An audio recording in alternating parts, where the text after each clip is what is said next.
Hello, I'm Grindle and welcome to yet another Banjo-Kazooie Nuts and Bolts glitch video.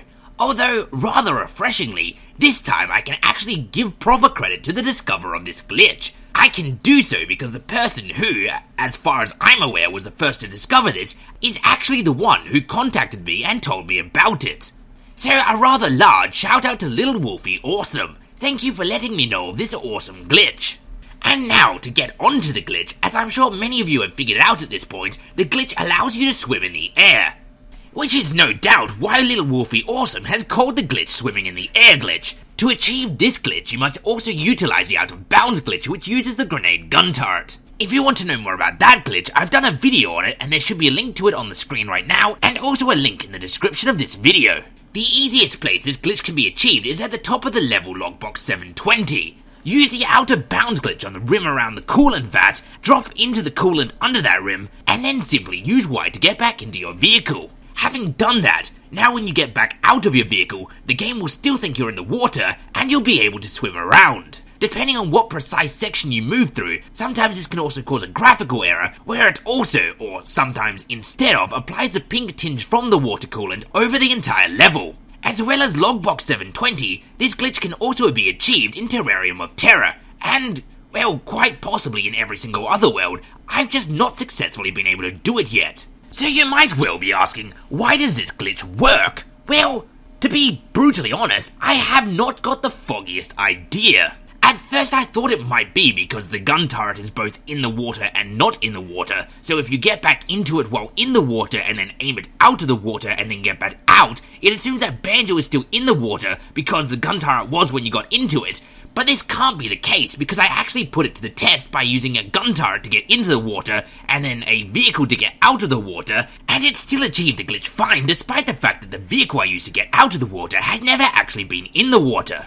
What's further baffling is that once you're already swimming around in the air, if you then switch to a different vehicle, the game will then treat that vehicle and any parts that were attached to it as also being underwater, as evidenced by my vehicle floating away, and then later when I caught up to it, as evidenced by the fact that the floaters will either make it sink to the ground if it's unfloated, or rise to the top if I inflate the floaters. However, the game does not treat the entire map as underwater, but just Banjo, and in extension any vehicle Banjo summons. This is evidenced by the fact that every single enemy on the map doesn't just start floating around, but also because any vehicle you had summoned before achieving the glitch still behaves as if it's not underwater. All of this indicates that Banjo's behavior while underwater is not due to location, but due to a state applied to the character.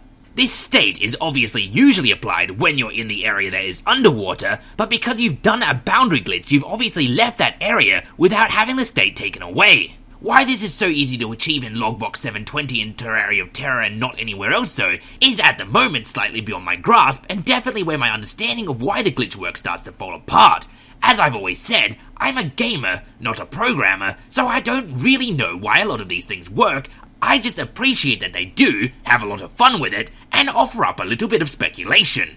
I did think originally that it may be because you're leaving through the side of the water's boundary box, and because you're not supposed to at any point go through the side of the water, it doesn't bother detecting whether you're still in the water, and allows you to continue swimming. This, however, is obviously not the case, because if you glitch out of bounds and are swimming around in one of the water boxes that are out of the actual level area, you can actually swim straight out of the boundary of it and fall down until you leave the level. Walavouchey, apologies if I got your pronunciation wrong, also suggested a possible reason for this in the comment thread where it was being discussed, and well, his guess is as good as mine. But at the moment, I personally cannot offer with any confidence any theory that really sums up why this works to a degree that would satisfy me. Whatever the case, and whatever the reason, it seems obvious that for some reason Banjo is crossing a threshold he's not supposed to be, and in doing so retaining the game state of being underwater. And whyever this is, it's a lot of gosh darn fun. So don't overanalyze it too much, and instead just go out and have some fun with it. And with all of that said and done, as always, thanks for watching, and until next time, I have been and still am Grim